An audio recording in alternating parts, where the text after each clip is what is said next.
샬롬. 오늘 3월 셋째 주일입니다. 우리 지난 한 주간도 하나님의 은혜와 사랑 가운데 우리 강건하게 또 평안하게 잘 보내셨는지요? 지난주에 이어서 우리 계속해서 우리 창세기 말씀, 우리 한 말씀 한 말씀 이렇게 우리가 살펴가고 있는데요. 오늘도 이 말씀을 통하여서 하나님의 은혜와 사랑을 우리가 더욱더 깊이 우리 깨닫는 그러한 놀라운 시간이 되었으면 합니다. 성경 진리는요, 정말 오묘하고 정말 신비롭고 묘합니다. 특히 서양 사람들이 성경 말씀을 볼 때는 뭐 이런 책이 다 있나 할 정도로 너무 기가 막히고 또 코가 막힌 그러한 내용도 담겨져 있는 것이 사실입니다.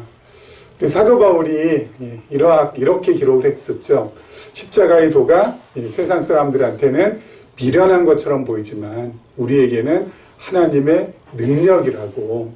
그렇습니다. 그야말로 하나님 말씀, 이 성경을 정말 하나님의 자녀들이 보는 것과 또 하나님의 자녀가 아닌 사람들이 보는 것과는 그야말로 하늘과 땅 차이가 있습니다. 제가요,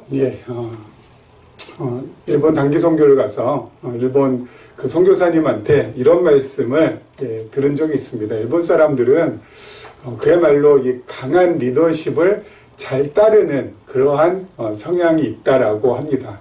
그런데요, 그 강한 리더십을 잘 따르는데, 그래서 이 강한 거, 그 센 거, 그래서 일본은 이 천황제가 그야말로 수천 년이라고 해야 되겠죠. 수천 년 동안 이어져 내려온 것도 아마 그러한 맥락이 아닐까 싶습니다. 그런데 하나님의 아들이 이 땅에 와서 십자가에 달려서 죽는다라는 것이 일본 분들한테는 이해가 안 된다는 것입니다. 아니, 전능하시고 능력이 많으신 하나님이시고 그 하나님의 하나밖에 없는 외아들인데, 아니 어떻게 십자가에 죽도록 내버려 두느냐. 정말 능력 많으신 하나님이라면은 그러실 수 없다라는 것입니다. 그래서 이 기독교에 입문하는 데 있어서 바로 그 십자가가 가장 큰 걸림돌이 된다라고 제가 들었습니다. 그렇습니다. 여러분, 세상 사람들에게 있어서는 하나님의 아들이 어떻게 십자가에 달려서 죽을 수가 있을까? 그렇다면 그 십자가에 달려 죽는 아들을 보고 하나님이라는 분이 가만히 계신다면은 그것은 진짜 그 하나님이 무능력하고 그야말로 쓸모가 없는 분이 아니면은 그럴 수 없다라는 것이죠. 아니, 친부모도 자기 자식이 어렵고 힘들고 정말 죽을 지경에 빠져 있으면은 사력을 다해서 건지는 것이 그것이 이 육신의 부모인데, 아니 어떻게 이 온 우주를 창조하시고 온 만물을 창조하신 그 전능하신 하나님이라는 분이 아니 자기 아들을 그렇게 내어준다면 그게 진짜 전능한 것이냐라는 회의감이 든다는 것입니다. 우리하고는 너무 시각이 좀 다르죠. 여러분, 하나님의 능력의 총화, 하나님의 능력의 모든 것이 바로 예수 그리스도입니다. 여러분, 예수 그리스도께서 여러분 이 땅에 오신 것은 하나님의 능력을 보여주시기 위함인데, 어떤 능력을 보여주시기 위함이냐? 바로 하나님의 자기 백성들, 자기 자녀들을 구원하시기 위해서는 예수 그리스도라는 그 자신의 독생자 외아들을 보낼 수밖에 없다라는 것입니다. 저희가요, 성경 공부할 때도 제가 말씀을 드렸지만, 여러분, 우리가 죽지 않고 정말 죄사함을 받아서 영원한 생명을 누리기 위해서는 하나님 입장에서는 두 가지 조건이 있었습니다. 바로 뭐냐면요, 하나님 입장에서는 두 가지 조건이 필요했는데요. 우리를 위해서 죽어야 될 사람, 그렇죠? 대속의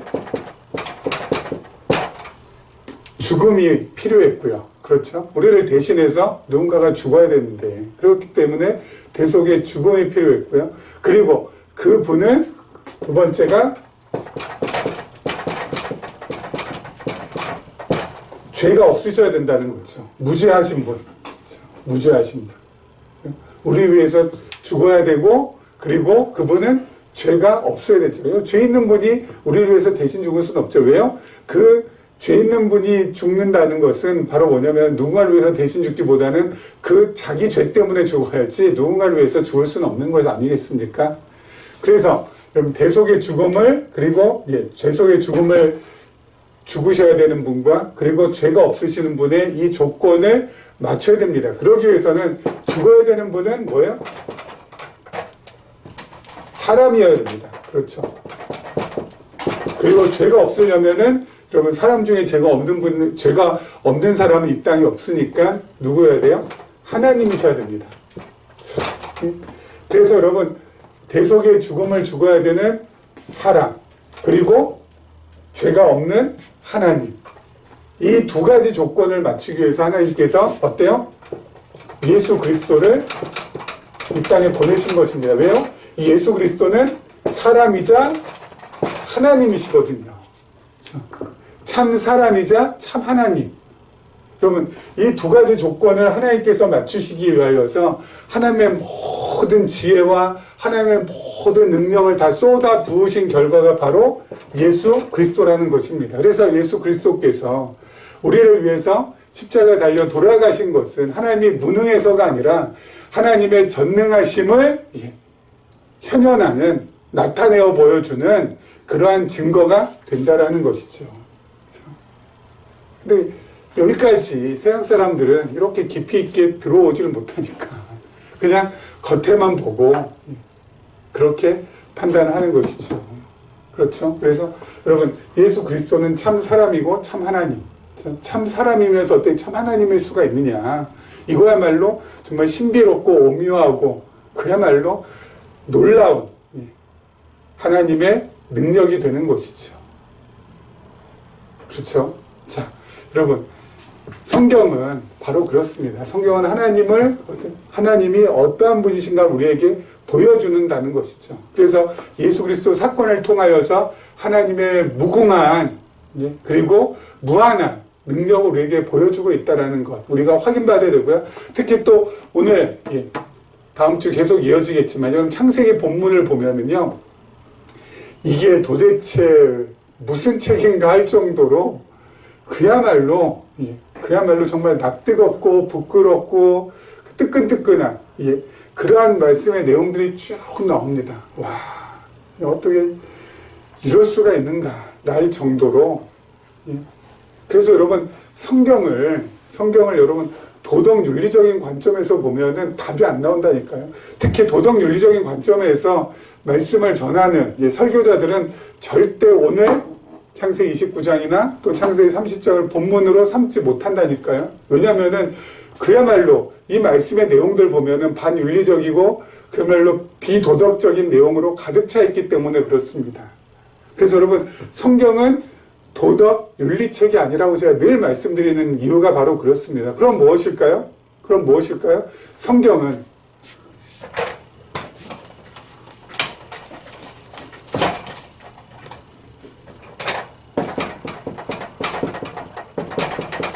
계시의 책입니다. 그렇죠. 뭘 계시해요? 열어서 보여주는데 누구를요? 하나님을 열어서 보여주는 바로 말씀이라는 것이죠. 그렇죠. 그래서 여러분 오늘 그리고 다음 주 계속해서 우리가 보겠지만 진짜 타락한 인간의 적나라한 모습들이 다 드러납니다. 그렇죠? 어쩜 이럴 수가 있나. 어쩌면 이런 발칙한 생각을 하고 이런 끔찍한 생각을 할 수 있나 라는 그런 내용들이 쫙 나오거든요. 이걸 통하여서 우리가 확인받을 수 있는 것은 그러한 인간의 죄악된 모습 속에서도 하나님께서는 어때요? 자기 일을 하신다는 거.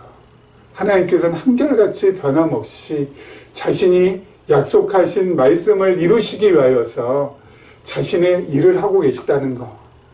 하나님의 그 변함없는 신실하심. 이런 정말 이런 말씀드려서 어떨 정도 인간 말종 같은 이러한 무리 속에서도 하나님께서는 자신의 뜻을 펼쳐 가신다는 거.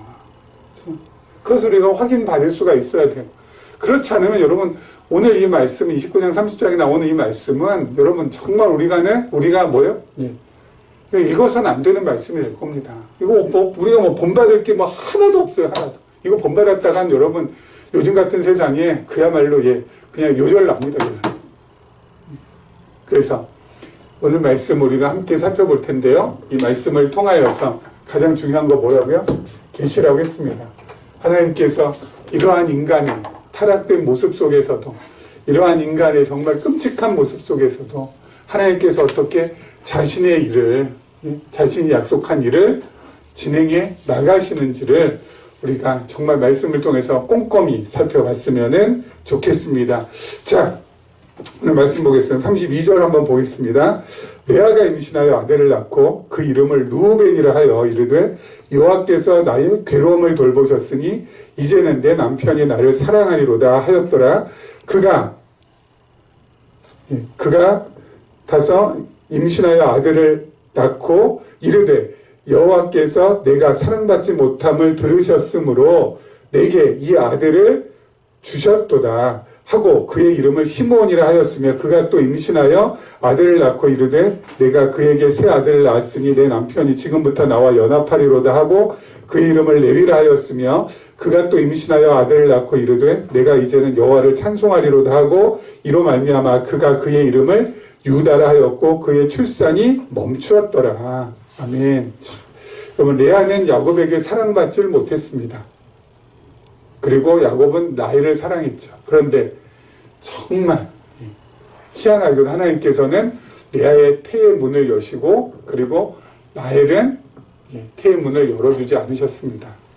자, 그러면 야곱은 라헬을 위하여서 7년 동안이나 그렇게 수고하고 그리고 나서 또 라반이 또 속여가지고 온격결에 레아를 아내로 맞아들이게 되고 그리고 또다시 7년을 또 어때요? 수고하게 생겨서 고생하게 생겼습니다.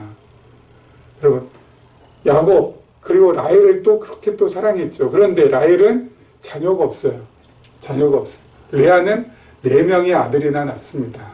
그렇죠? 르우벤, 시므온, 레위, 유다. 4명의 아들을 줄줄이 낳습니다. 라헬은 어때요? 아들이 없어요. 자녀가 없어요.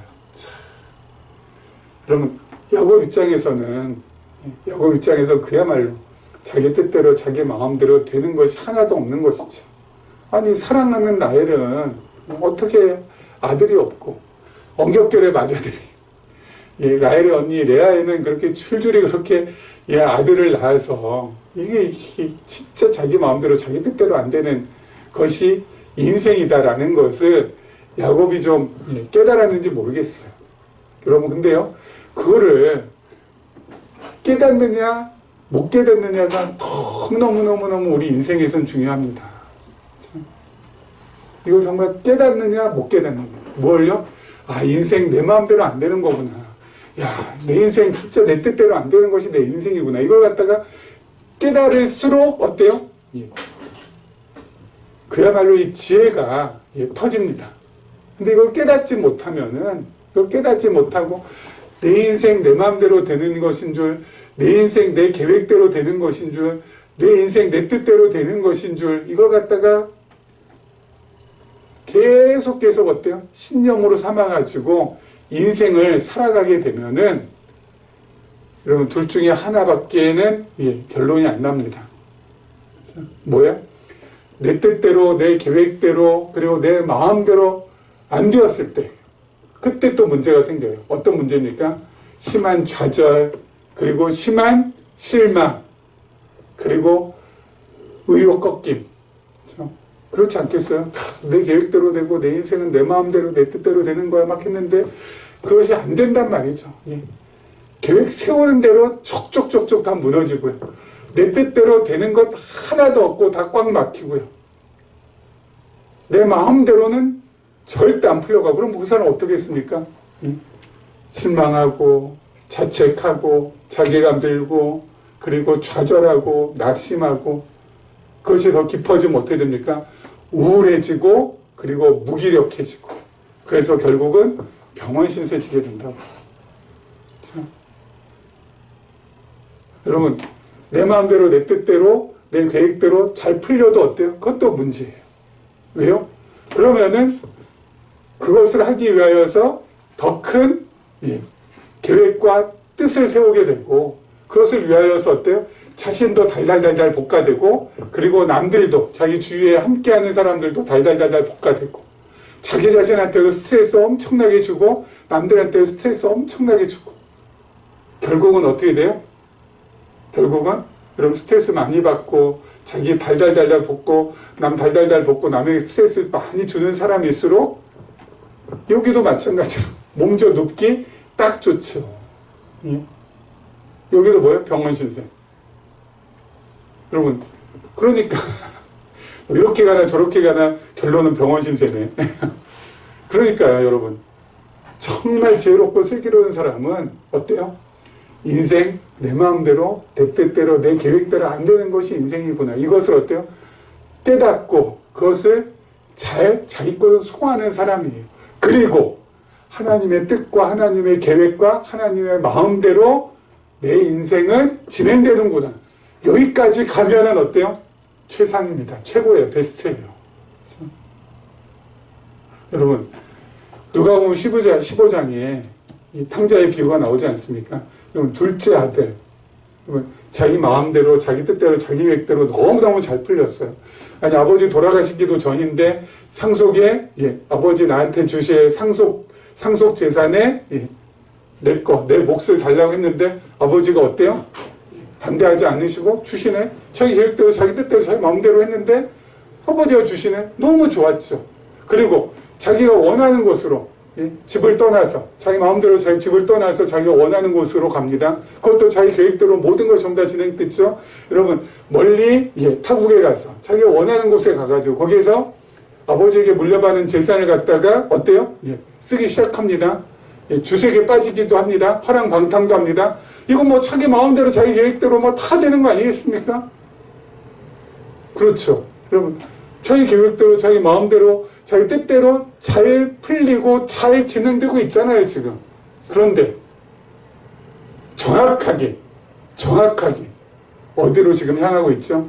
자기 계획대로, 자기 뜻대로, 자기 마음대로 잘 풀려서 정확하게 마지막에 어디로 향하고 있죠? 이 둘째 아들이 우리가 잘 알다시피 돼지 우리로 향하고 있죠. 그렇죠? 돼지 우리로. 돼지 우리로 향하고 있죠. 너무 잘 됐잖아요. 너무 자기 마음대로, 자기 뜻대로, 자기 계획대로. 아버지한테 상속받을 재산 달라고 하니까 주셔. 나 집단한다 그러니까 보내줘. 그리고 자기 가고 싶은 곳으로 가. 거기에서 받은 재산 이렇게도 쓰고 저렇게도 쓰고 허랑하고 방탕하고 주색도 빠지고 뭐 이렇게 그냥 뭐 자기 마음대로 자기 뜻대로 잘 풀렸잖아. 그런데 결론은 어디로 가요? 돼지 우리로 간다고요. 정확하게. 그렇죠? 여러분, 우리도 마찬가지입니다. 우리 인생 너무 잘 풀려. 야, 이거 뭐 너무 좋다. 내 계획대로, 내 뜻대로, 내 마음대로 이거 너무 잘 풀린다. 응?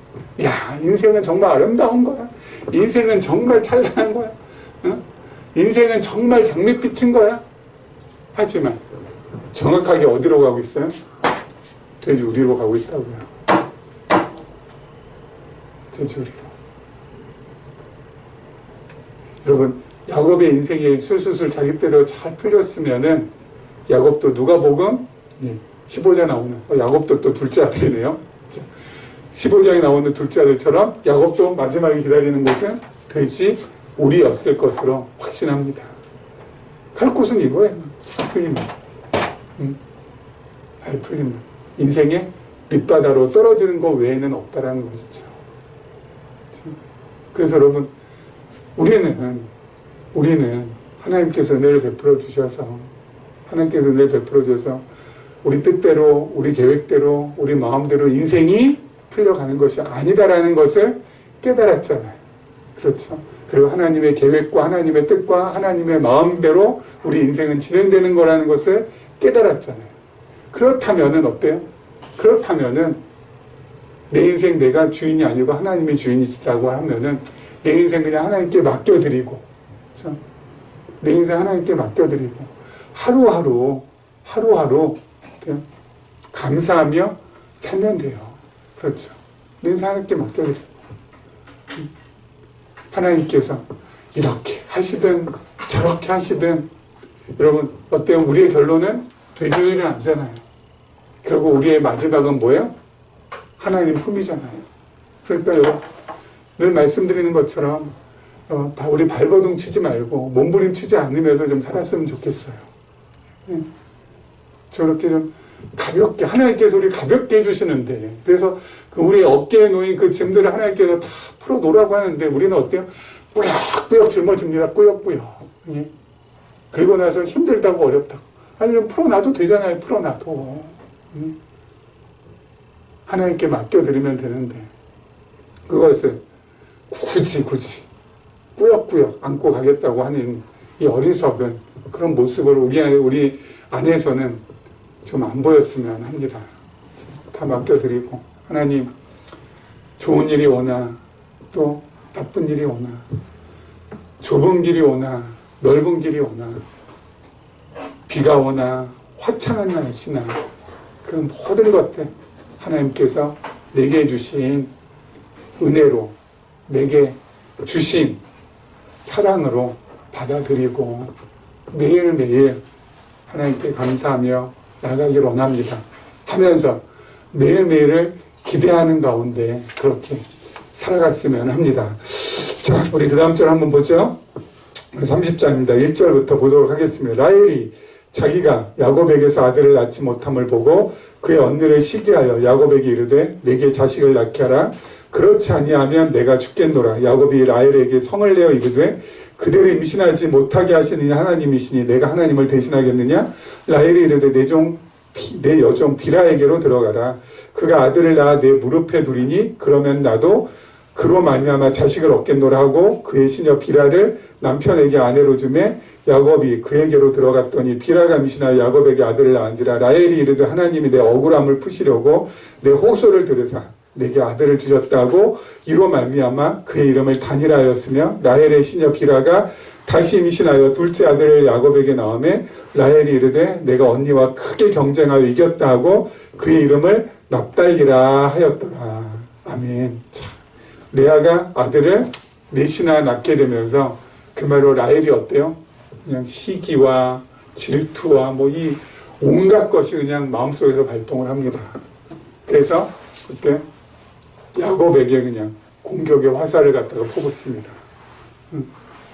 나한테 아기를 낳게 하라. 안 그러면 내가 죽겠노라. 그렇죠?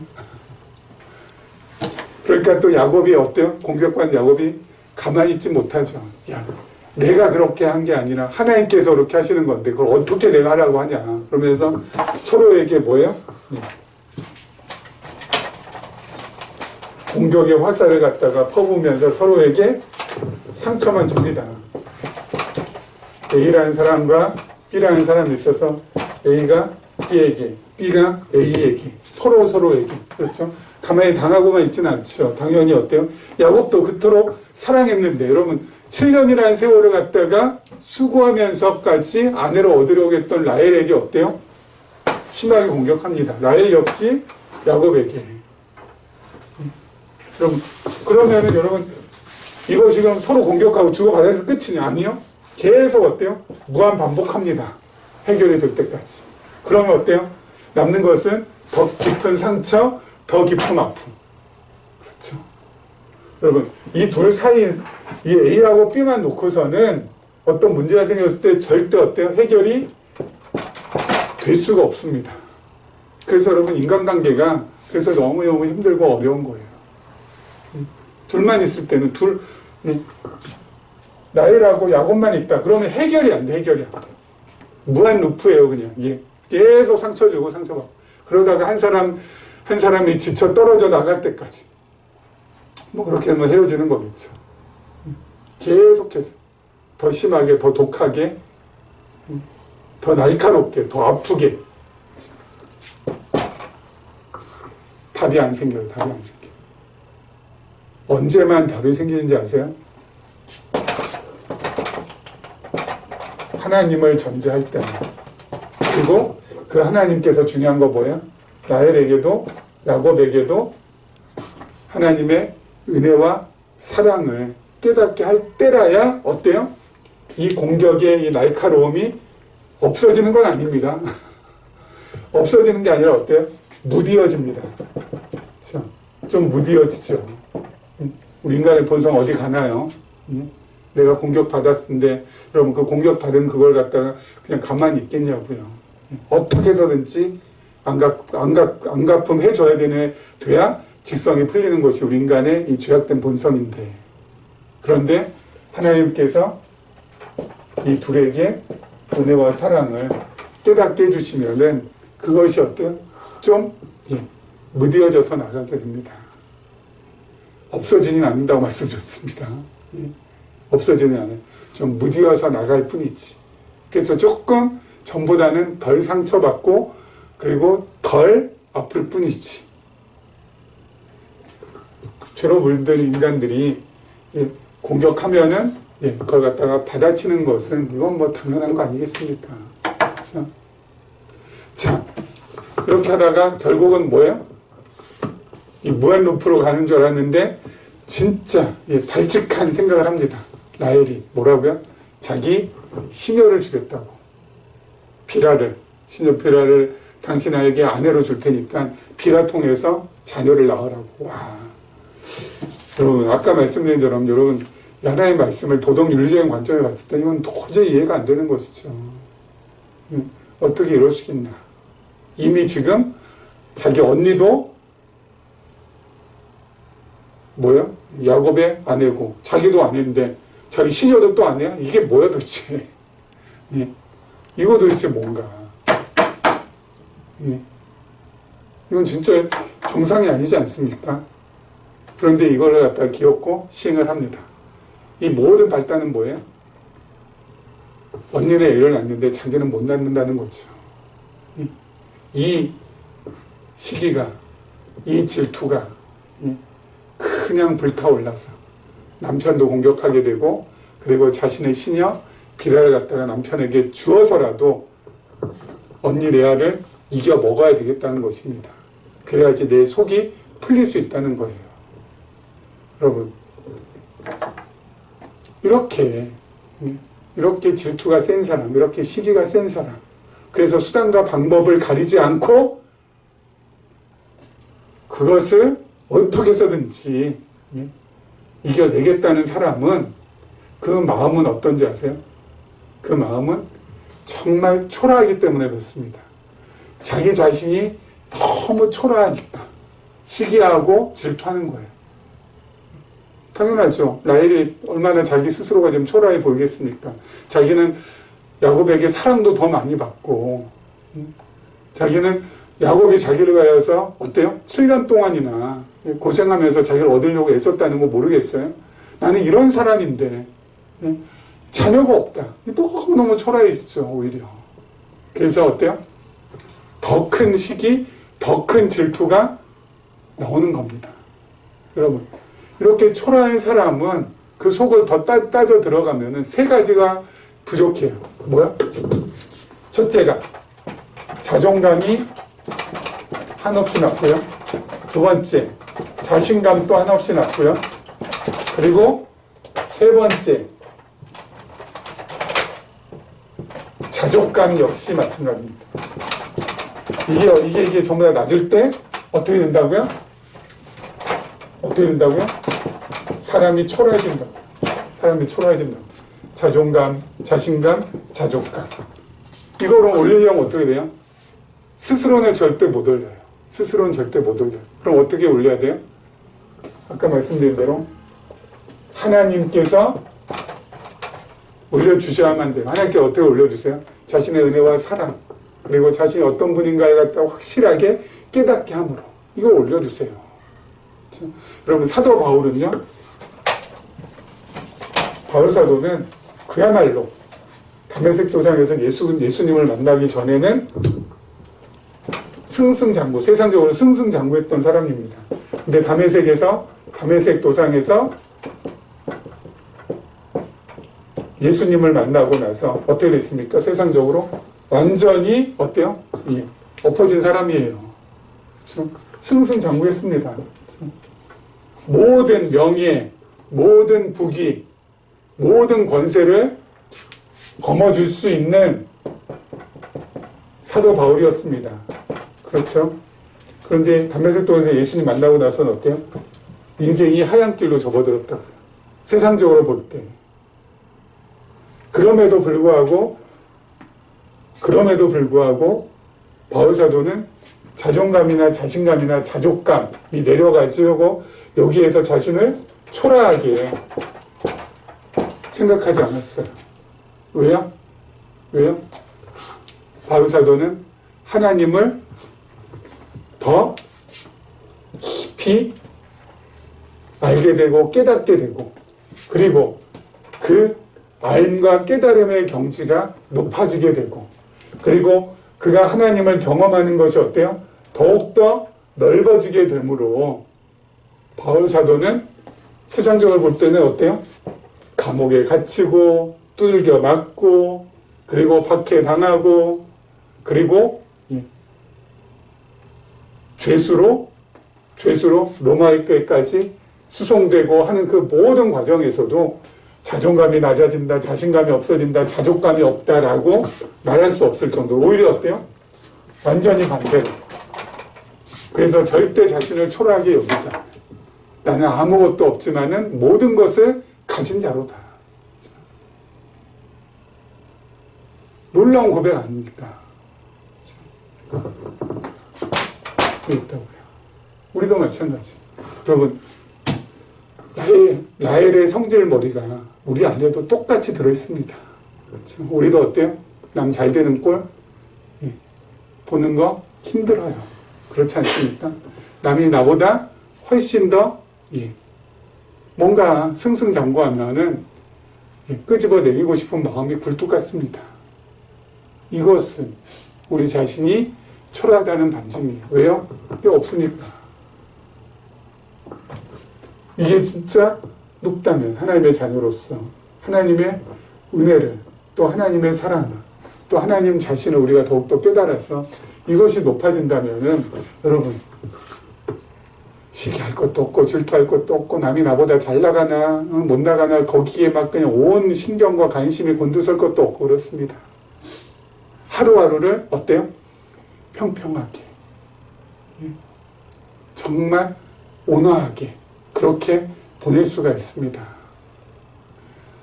부디 바라기는 이런 은혜가 우리 모두에게 함께하기를 주님의 이름으로 축원합니다.